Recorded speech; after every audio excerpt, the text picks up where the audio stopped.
Hi guys, we got a 2007 Toyota Tundra. Specifically, it just had the code P2441 secondary air injection system switching valve stuck closed.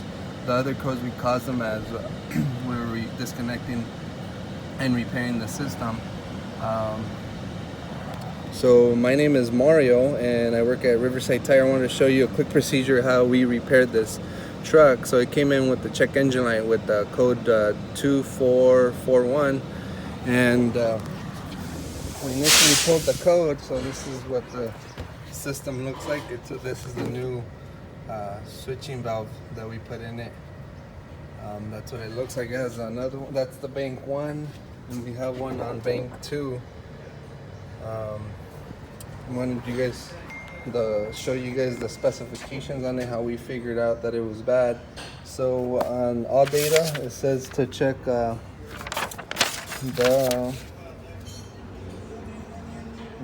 here, it says test connection 1 and 5, and it should have a resistance of 0.5 max, minimum of 4.5. And let me get my meter to work.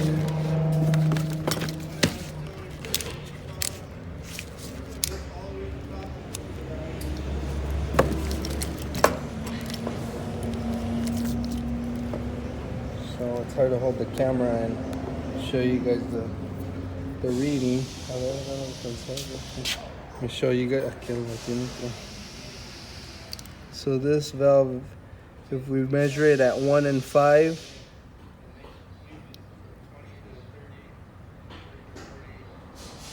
measuring at 5.4, which is close to the max range, but when we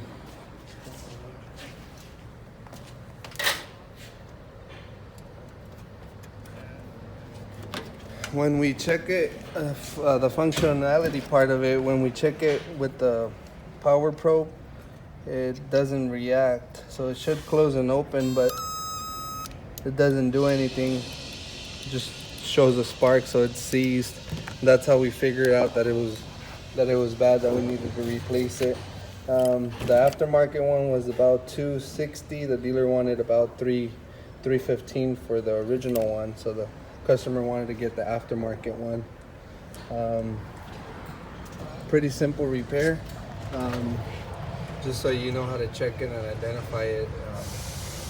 If you run into the issue, the Tacomas and the Tundras are all similar in these years.